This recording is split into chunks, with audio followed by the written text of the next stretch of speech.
చెప్పండి, ఇటీవల మీరు ఒక రకమైన సెన్సేషన్ అనుకోవచ్చు. ఎందుకంటే మీ పార్టీ ప్లీనరీలో ఎవరు ఊహించని విధంగా రాజకీయ తీర్మానాన్ని మీరు ప్రవేశపెట్టారు. అది చాలామందిని ఆశ్చర్యపరిచింది. ఎందుకంటే మహామహులు ఉన్నారు అందులో, పార్టీ ఆవిర్భావం నుంచి ఉన్నవాళ్ళు, కేకే లాంటి వాళ్ళు. ఇటువంటి వాళ్ళని కాదని మీతో రాజకీయ తీర్మానం ప్రవేశపెట్టించడం అనేటువంటిది కొంచెం అందరినీ సర్ప్రైజ్ చేసింది. ఏంటి రీజన్ ఏంటి? ముందుగా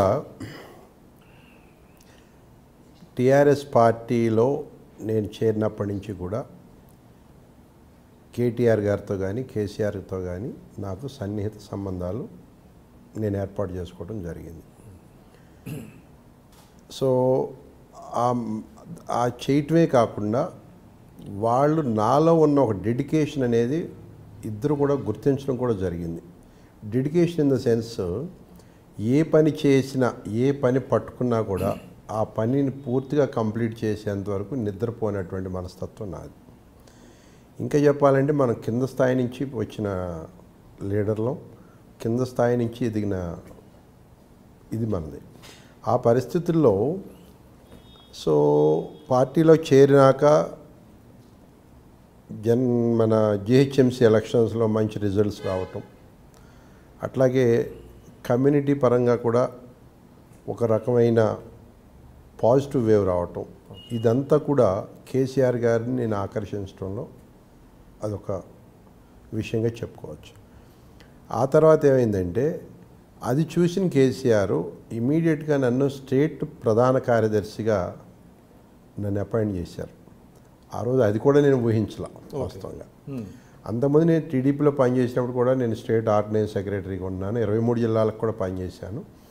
తర్వాత కేసీఆర్ గారు మరి స్టేట్కి నన్ను ప్రధాన కార్యదర్శిగా నియమించడం, ఇమీడియట్గా సికింద్రాబాద్ పార్లమెంట్కి ఇన్ఛార్జిగా వేయటం, ఇవన్నీ చక్కగా జరిగిపోయినాయి, స్పీడ్గా జరిగిపోయినాయి. అవును.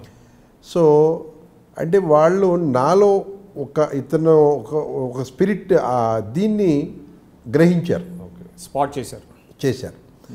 చేయటమే కాకుండా మరి మీరు అన్నట్టుగా ప్లేనరీలో ఒక 2 రోజుల ముందు నాకు పార్టీ ఆఫీస్ నుంచి మన ప్రగతి భవన్ నుంచి కాల్ వచ్చింది, మీరు కూడా ఒక తీర్మానం ప్రవేశపెడుతున్నారు, for which you are to ready. So ఇది కేసీఆర్ గారి ఇన్స్ట్రక్షన్స్, ఎస్ ఐఎమ్ రెడీ అని చెప్పడం జరిగింది. చివరి మినిట్ వరకు నేను ఈ తీర్మానం ప్రవేశపెడుతున్నానని నాకు కూడా తెలియని పరిస్థితి. ఓకే. సో ఆ చివరి మన ప్లేనరీ ముందే ఒక 2-3 గంటల ముందు నాకు ఈ తీర్మానం మీకు ఇస్తున్నాం, మీరు చెప్పాలన్నారు.